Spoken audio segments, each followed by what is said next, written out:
Greetings comic book fans and welcome to the Dude Cave. I'm Jason and these are my comic reviews for the 4th week of April 2016. A bit later than usual. Basically all that really happened was that I did some overtime at work, and it's funny how you work a different day and it just totally throws out your system and your routine. So I've just got through last week's books today, so here we are with the reviews, and so I think without further ado, let's get into those reviews. So kicking things off with the rapid fire roundup. What this is the part of my video where I take the books that I haven't made my comics of the week and just give a quick opinion on each one and give it a mark out of 5. I try to be 30 seconds to a minute on each book, but I've got a lot today. We've got 19 books to get through, so I might try and do it as quick as possible today, just because it's going to be long either way we do this. So we're going to kick things off with Dark Horse Comics, and we have Conan the Avenger, issue number 25. This is the final issue. Guess me to decide to pick it up from the final issue. It is the final part of Which Shall Be Born, part 6. I enjoyed this. I thought it was easy to follow, despite coming in at the end. You've got a nice little bit there, a recap page that kind of brings you up to speed with where we're at with this book. We don't get Conan until the second half of the book. The first half, we have this guy breaking the Queen out of prison, and this witch who's impersonating the Queen, calling on this guard to kind of help her because things are looking pretty bad for her. And then the second half of the issue, we have Conan turn up, and he does what he does best, kick ass. I enjoyed this. I really like I say, I found it really easy to follow. I think some of the bits, because I've ordered the previous parts to this story, I've ordered those off eBay. So when they arrived, the parts of the story might resonate a lot more with me. But I enjoyed this, and I'm going to give Conan the Avenger, issue number 25, 4 stars out of 5. Next up, moving over to DC, now we have Grayson, issue number 19. Disappointing, again, a different creative team, you can see there. I will say the art by, I can't remember the dude's first name. If it is a dude, it might be a lady. How come you can never find the title page when you need it? Here we go. George Antonio's the artist on the book. I did like the art. I thought the art was good. Not Michael Yanning good, but it was good. It is disappointing though that we've had the same creative team all through this series, and now we're getting to the end and like they bring somebody else in to finish it off, and it's kind of like, nah. Why couldn't we stick with the same creators? It's kind of like DC are telling us the end of this series doesn't matter because they're just throwing, and these people might be good people, they might have a fantastic books behind them in the comic book industry. Just because I don't know that doesn't mean they're new, but I think whoever was coming in, changing the creative team this late in the game, I don't get it. The story is getting a bit muddled. I feel a bit incoherent. So many twists and turns and people switching backwards and forth that it does get a bit confusing. The fight here is ridiculous between Tiger and Grayson, as like they're kind of chasing each other and beating each other up, and then when you've knocked one down, the other gets going, and then they catch up and they fight a bit more, and and I'm kind of like, it just almost seemed a bit silly for what the book is. I did like how the book ends up, that at the end it comes down between Grayson and the big bad, so I did really like that. And it does feel like that they're trying to address a lot of plot points and wrap everything up. But yeah, still some of the story is a bit incoherent, so I'm going to give Grayson, issue number 19, 3 stars out of 5. Then we have Justice League, issue number 49. I feel this is the weakest issue of Darkseid War. Though in saying that, that's not necessarily mean it's a really bad book, because this book has just been so strong. Again, much with Grayson, I feel some of the plot here, they've got so much going on, it's getting a bit muddled, a bit difficult to keep track of everything. We've got what's going on with the crime syndicate, we've got the individual members of the Justice League and what's going on with them, trying to stop Mobius, we've got Grail and what's going on with the mom and Steve Trevor, and then what's going on with Mr. Miracle and Big Barda. So you've got a lot of different stuff going on, and it kind of feels now we're getting to the end, surely all the plots should be converging, but it still seems we've got random stuff going on here, which I felt did hurt the book. I did really like how Wonder Woman kind of stepping up as the leader, with Superman and Batman kind of not themselves, so I did like that. I also really liked the art in this. All the way through this series, Jason Fabok's art has just been tremendous. And the book does end in a really good place that makes you want to kind of come back next issue and see how this is going to get all wrapped up. So I'd give Justice League issue 49 4 stars out of 5. We then have Superman Wonder Woman issue number 28. Love that cover. This was a book of two halves though. The first half is dealing with Superman telling Wonder Woman he's dying, and her dealing with that and going through it, and him kind of explaining it like he did to Batman. So I did really like that. But then the second half of the issue is kind of, they're getting called in to deal with this guy we saw last issue who thinks he's Clark Kent. And while we've got an interesting mystery there, who is he, why does he think he's Clark Kent, I just felt like that second half of the issue just did not feel at the same level as the first half. So yeah, so I'm going to give this 3 stars out of 5. Then moving over to Image, we have The Black Road, issue number 1. This came out a few weeks ago. It is a Magnus the Black, a mystery. It sets you in Viking times. Christianity is spreading even as far north as Viking land. And we have these Christians who want Black Magnus to take this cardinal along the Black Road. And the Black Road is this really dangerous road that people only usually go down because they want to kill someone.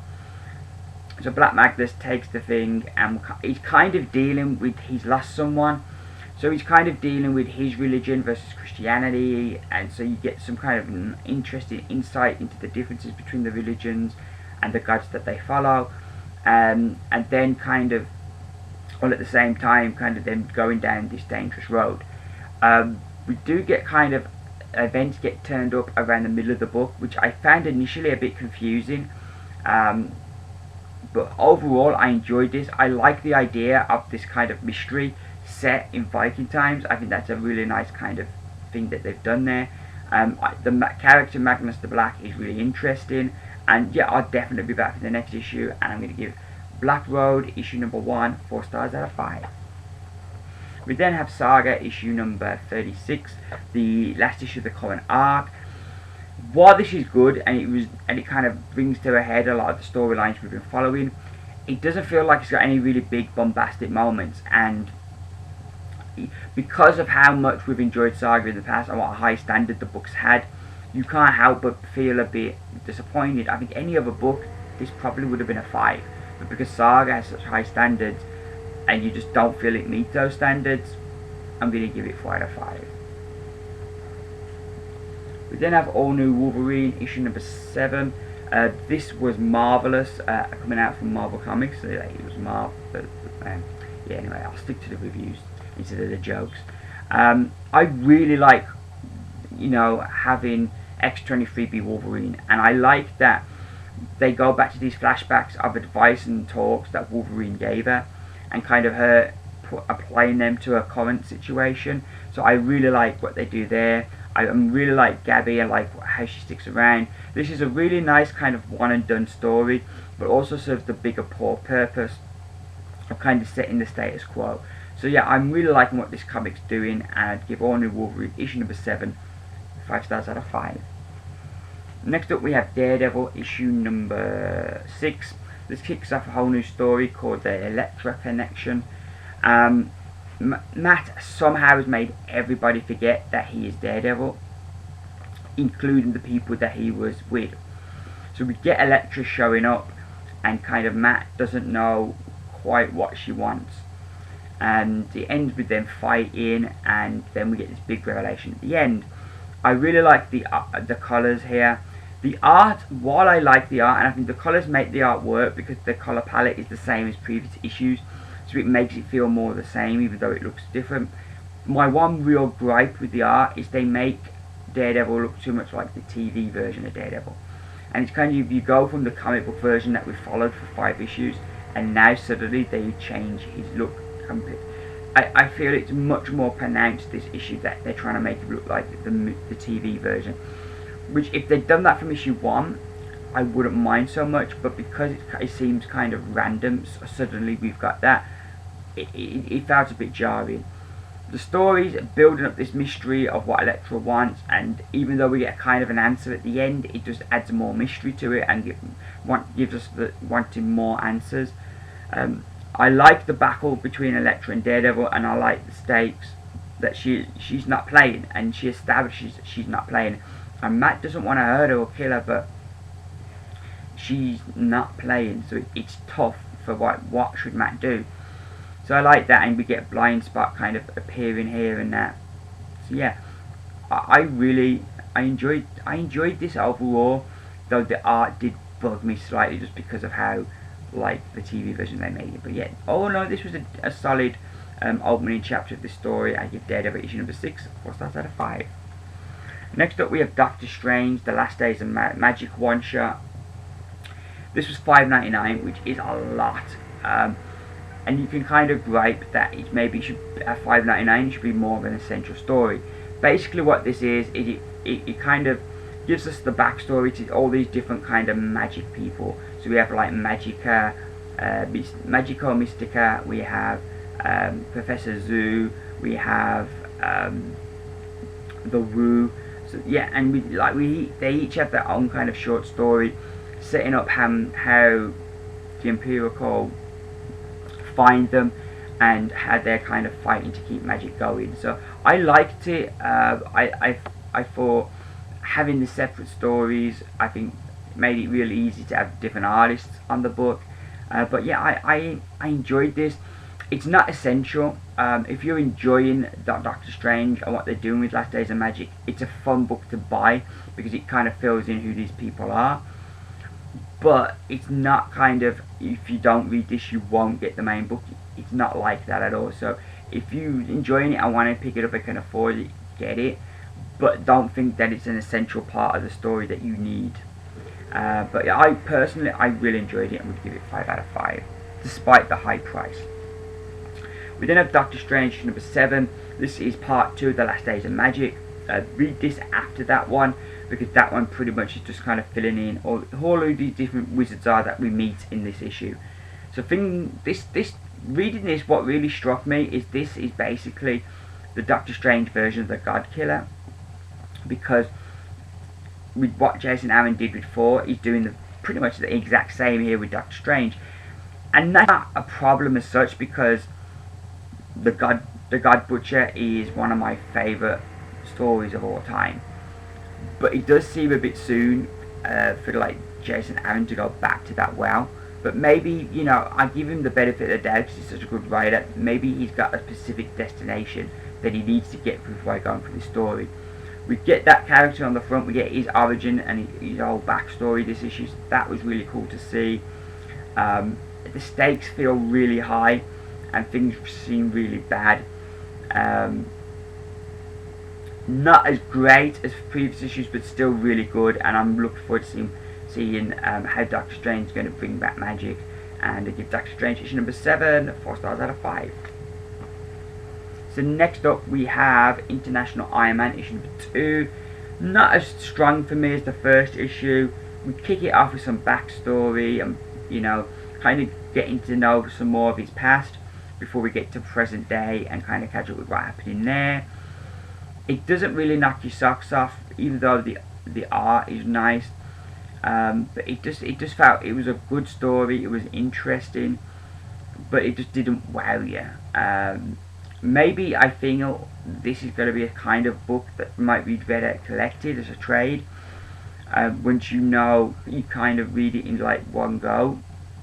Maybe that will work better than the monthly deal, because at the moment, because we're dealing with the past, it doesn't feel like the story's advancing that far. So yeah, I'd give International Iron Man issue number 2 3 stars out of 5. We then have Miss Marvel issue number 6. This is really good. It kind of brings to head this current arc, and kind of Miss Marvel trying to find balance in her life between being a superhero, between being an Avenger, being a sister, being a student, trying to balance all these different pieces of her life. And I really liked her journey. This is her emotional journey, and how she comes to mind with all that stuff. I really liked that. I thought this was really good. Nice cameo from Captain Marvel and Iron Man. I don't get why Captain Marvel's so angry at Iron Man. Maybe I've missed something there. But yeah, another really strong issue, and definitely give this 5 out of 5. We then have Avengers Standoff Assault on Pleasant Hill Omega #1. Overall, I enjoyed this. Did not like the usage of Marvel artists and the way they used them. I found that jarring. It doesn't blow you away, but it does attempt to wrap everything up, and while at the same time starting other things up. So I think that should be applauded at the least. And I do like, you know, some of the stuff at the end I thought was good. Even though kind of the bulk of the issue I felt we kind of rushed to get to the conclusion. But overall, I think I'd definitely give this 4 stars out of 5. So next up, we have Star Wars issue number 18. This was a really enjoyable issue. What we get here is basically, we've got this nice mystery of who this character here who's going around killing all the prisoners. We get a very, we don't know who he is yet, but we get some really interesting hints, and I'm really excited to find out who he is. Basically, Leia and kind of Dr. Alpha, and I can't remember the other woman's name. The woman who said she was Han's wife but wasn't. Sana. They're basically trying to save the prisoners, but this guy is going around killing them before they can save them. So I thought that was really good. I like the Luke and Han story a lot better this issue, and I like how at the end everything seems to feel like it's converging together again. A nice little cameo from R2-D2 and C-3PO. The art is just beautiful throughout this issue, and yeah, I enjoyed this, and I like the mystery they're building up of who this other character is that's killing all these people. Who is he? Because like they kind of hint that he's somebody Leia knows, but at the same time he's got some kind of history with the Jedi, and he knows the Emperor is a Sith Lord. So I'm really intrigued to find out who he is. But yeah, I enjoyed this a lot. I also like the kind of interaction between Leia, Dr. Alpha and Sana. I thought that was really fun as well. So 5 out of 5 for me for this one. We then have the Ultimates issue number 6. This continues to be a really good, really great book. This issue we get, it's all centered around Galactus, who now is no longer the planet devourer. He is now the Lifebringer, and he's trying to investigate who has chained up eternity. So he's going around trying to find out, and he's backed with all these other cosmic entities, which is really cool to see. And if you love your Marvel cosmic stuff, you'll love this. And some of these other forces, they want him to go back to being the Devourer, because that's just the way the universe is supposed to be. So he kind of has to fight his way through these people to stay the Galactus he is now, and not kind of be reverted back to being the Devourer while finding answers. So I really enjoyed this. We had a different artist, not a regular artist. So yeah, I prefer our regular artist, but that's, I think, just as a personal choice thing. I think that I continue to really like that they do here. Every issue we have this additional reading box that kind of suggests books that kind of can kind of enhance the story you've just read, which I think that's a really clever thing, and I think that's something that would be really good to bring into all Marvel books. Because it'd be a great way to be able to use the Marvel Unlimited app to finish reading this and then go back and read those other books and kind of be like, oh yeah, now I got a bit more knowledge in this. But yeah, still really super enjoying this, and I think it's one of those books that's really good, but it's way under the radar. So I give the Ultimates issue number 6 5 stars out of 5. Moving over to Rebellion now, and we have Dread Dust issue number 1 of 2. This is basically the continuing stories of the movie version of Dread. I think that this was already printed in like Judge Dredd magazine, and you can kind of tell it when reading it, because the story, I don't think it flows. It feels like they build up to these like kind of, it feels like this issue has like 3 parts from what would have been Judge Dredd magazine, and you can kind of feel it builds up to a point and then it kind of starts again. So you can feel that the story feels a bit disjointed because it was written for a different format, and now they're sticking it together. it feels, yeah, it doesn't kind of flow quite as much as you'd expect a comic to. However, I did really enjoy this. I love the whole kind of like this cop drama, but it's set in the future, so you got the sci-fi element to this cop drama. They're kind of investigating this death, and we kind of get the mystery, and we get an idea of who it is, but we don't know the why yet. But I, like I say, super enjoyed this, and I give Dread Dust 4 stars out of 5. We then have Doctor Who 11th Doctor Adventures Year 2, issue number 8. This has been probably the most inconsistent of all the Doctor Who books.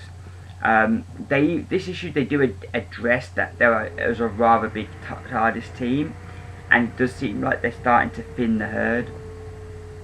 I like that, you know, our Dalek killer Absalom Dath, he plays a big part this issue with getting some, what I gather is going to be some interesting information. We get River doesn't act very River-like, and I didn't quite like how her character was written this issue. It didn't seem consistent with what we know of her. We get a nice, interesting revelation with how the then and the now keeps finding them. But for most of the issue, the Doctor's moping, and it seems like every other issue of this series, we just have the Doctor moping, which you could take that occasionally, but when it's becoming so frequent, it begins to grate on you a bit. And I feel this is an issue with, while there's bits and pieces, not really that much happens to further the plot. It's really the Doctor just moping. So yeah, I'm going to give this book 3 stars out of 5, and I think that's been generous. We then have Faith, issue number 4, final issue of this series. Love this variant cover, it's really cool. The story inside is also really cool. I'm loving Faith. She's one of my favourite Valiant characters, and I really like, she's so unlike any other superhero. Love the team up in this issue as she kind of, we bring to an end this story we've been following, and she tries to save these kids, but she realises she needs help to do it. So that was really cool. I like the whole way they've dealt with her secret identity. That's really cool. And then to top the cherry on the cake of what was a really enjoyable conclusion that wraps the story up really well, we then get the announcement that coming up, Faith is going to become her own ongoing book from July. So I'm super excited for that because I really enjoyed this character. So yeah, but this was just another really great book, and if you want a superhero that's a bit different, this is definitely one worth checking out. And I give Faith number 4 5 stars out of 5. So our final book, it is Imperium, issue number 15.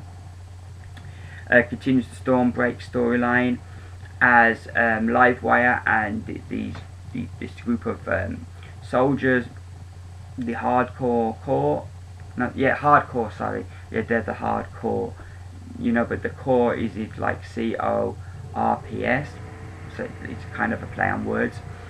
But they're going to try and take out Arada. They're taking out these boats, but it's kind of jigged them up with these holograms, so they can't tell where the real people are. So I like that. The showdown and the fights here between different characters is really good, and the interactions, particularly the interaction between Livewire and Mech Maida, I like both of those characters interacting with each other. That was really cool. We end up in a really interesting place, and I can't wait to see how this is going to be resolved. Another fun issue, and I give Imperium issue number 15 4 stars out of 5. So that's my rapid fire roundup. Now it's time to find out which 5 books made my comics of the week. Well, here we are now. It's time to see which 5 books made my comics of the week. Kicking things off with Marvel, and we have Old Man Logan, issue number 5, written by Jeff Lemire, art by Andrea Sorrentino, and Mike Maiolo on colours. I really enjoyed this book. Last issue, we kind of got up to the beginning of Extraordinary X-Men, and Logan kind of accepting that this isn't his kind of timeline, and that things might not work out the way they are here, and kind of adapting to that. So this issue is kind of trying to find his place in this new world that he's in, rather than kind of before he had this mission. Now he hasn't got that mission anymore. Now he's accepted this isn't his world. He hasn't got that mission no more, and he's beginning to accept that, and so he's looking for his place here. How does he fit in? How does he belong? and we spend the issue, and again, I feel Lemire does a really good job of kind of using these flashbacks or flash forwards to Logan's potential future and to his life there, and then that kind of has some kind of resonance with what's happening in the current day. The art once again here by Sorrentino is fantastic, and I love how the reveal at the end of the book, it just makes everything click into place, and this is just a really enjoyable read that I'm just super enjoying right now. Yeah, so Old Man Logan issue number 5, one of my comics of the week. So next up with DC we have We Are Robin issue number 11, written by Lee B. How do you pronounce that? Bermejo, Lee Bergimo. You could never find, like I say, you could never find the credits when you want them. Alright, here we go. Yeah, Lee Bergimo, he does the story and the cover. The cover, that's a Lee Bergimo cover as well. And we have George Corona on art. I should really try these names before I start doing my video. But anywho, I really am enjoying this book. This and Midnighter, I think, are going to be the two DC books I'm going to miss the most with Rebirth. This story, everything seems to really be coming together as the gang look like they're getting back together. They hear from the Nest, but they kind of are going out on their own here, and they become the heroes here, and I really liked that. I doubt this is the end of we're going to see the Jokers, but I really liked how they kind of stepped up here, and they've kind of come full circle where they started, and I liked that. And yeah, I just super enjoy this book. The art, as always, is really good. Well, no, I say the art. Yeah, the art works for the story. I like the whole thing of, because they're kids and they have this like social media stuff kind of coming up, and how they're communicating with each other. I like that a lot. And there's some really cool moments in here as the team kind of gradually all comes together. Just really enjoyed the book, and how all the characters have kind of got their own story, and I'm really going to miss this. And so I give We Are Robin issue number 11 5 stars out of 5. This would definitely have got, because it's one of my comics of the week. So next up, going off to Titan Comics, we have Doctor Who, the 4th Doctor Adventures, issue number 2. This is written by, I'm going to get these names because like it doesn't tell who does what. Again, you can't find the credits when you need them.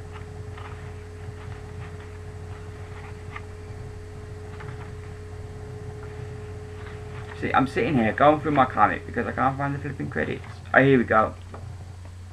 So it's written by Gordon Rennie and Emma Beebe, with art by Brian Williamson and colours by Hi-Fi.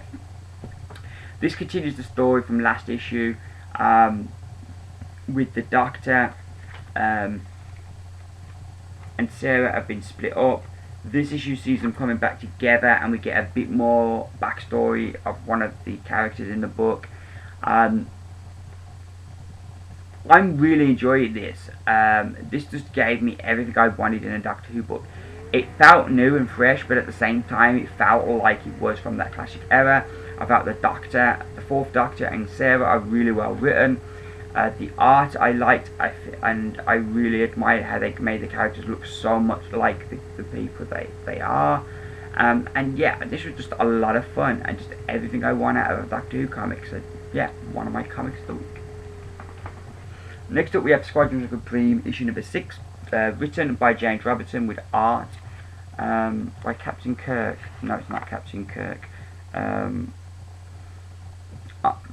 Art by Leonard Kirk and Pablo Villanelli. Villanelli, what a name, that is just so cool. This book I'm just really loving. This issue we kind of deal with each of the characters. We have this kind of current story that's going on, this conspiracy among these alien races being here on Earth, and we have, you know, Nighthawk has sent Dr. Spectrum to get this last thing that can kind of piece together this conspiracy. But each character kind of has their moment where they're kind of dealing. I think Epernian's probably the only character we don't see this issue. Oh, I don't know if we see Blur. But we get a lot of Dr. Spectrum, we get a lot of Nighthawk in the issue, and Thundra as well. And it's really interesting, like the character stories and what's going on here, and kind of they really set up what's going on with Dr. Spectrum. They set that up really well, and the art here I feel was really good. I didn't really overly notice, which I don't know if that's because the writing was so good. We get a surprising character turns up, and yeah, I liked where the book ended up. I thought that was really good. I really like what we're doing with these characters, fleshing each one out and what they've lost from their world, and kind of each of them kind of wanting their revenge. A lot of the stories are heading in interesting directions, and yeah, so I'm really enjoying this. So I give Squadron Supreme issue number 6 one of my comics of the week, so that would have got 5 out of 5. But yeah, so my final comic of the week, it is Batman issue number 51.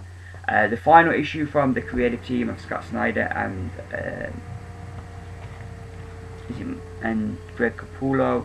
We still have Danny Miki on inks and on colours. It doesn't say anybody for colours, so I'd imagine that means Greg Capullo does his own colours. I love that cover. This issue I thought was a perfect kind of bookend to the series. It concludes it in a really nice fashion, reminding us of everything we loved about Snyder's run. And in anybody else's hands, this could have felt like filler, but it's a really nice kind of way to finish this kind of whole arc and get kind of across what you want to get across. Basically, there's a power cut in Gotham, and Batman thinks a villain might be out behind it, so he goes around kind of find out who it is who's done this to Gotham and what they want. It turns out in the end it is just a power cut, but it's really the journey that Batman goes on through this whole night. It kind of just, they hit all these really nice points of like what we've enjoyed about this series. So I thought this was really well done. As always, the art by Capullo is just fantastic. Really going to miss his art on the book, and I'm sure he'll be doing other projects. But yeah, it's just like a really nice end there. That's the final page with the sun coming up. But yeah, I really like this, and the way that they kind of throughout it, we have this kind of article being written for like a newspaper, and kind of it starts with that, and then we kind of go into normal dialogue, but halfway through we meet this kind of person from the newspaper, and it's them that's writing this article about Gotham and what Gotham is. So I liked how they used that to kind of get across the points that they wanted to get across in this final issue, and it's really fun. I feel they set up a really interesting where the book is heading. It kind of lays it all out really nicely, kind of putting everything nice there. Some nice touches like this Batmobile that can kind of cloak. You know, we meet all the different characters we've met throughout this series turn up here. What's going to happen with Alfred now? He's not going to hand, and how that. So a lot of things get resolved here, and this just felt like a perfect end to a series. And if you can go away now and read the whole run, it does feel like there's a beginning and an end to the story. So that's really well done. And yeah, Batman issue number 51, one of my comics of the week. So that's me done. I will be back. I'm uploading this on the Friday. So if you're watching this in the future, there'll be a video up tomorrow. If you're watching this in the future, that video should already be up too. My Comic Haul Weekly video. I'm leaving it till Saturday because hopefully I'm going to pick some stuff up for Free Comic Book Day. So I thought if I left my whole video till Saturday, I could have the new books I picked up on Wednesday and the books I got from Free Comic Book Day. So that's my mad idea. So look for that tomorrow. That will be up some point tomorrow. All that leaves me to say is thank you very much for watching. Please, if you have any comments you want to make, leave them in the box below. If you enjoyed the video, please give me those beautiful thumbs up so I know you've enjoyed what I'm doing. Like I will be back tomorrow, or I will be back next week with some more comic book reviews. I haven't even started these books yet, but I'm hopeful that Monday, Tuesday I'll have a review video up. Even though I haven't started my books yet, but you know, hopefully with a weekend off work I should be able to get through them. But anywho, thank you very much for watching. I've been Jason. This has been the Dude Cave with my weekly comic book reviews. Keep reading, and bye for now.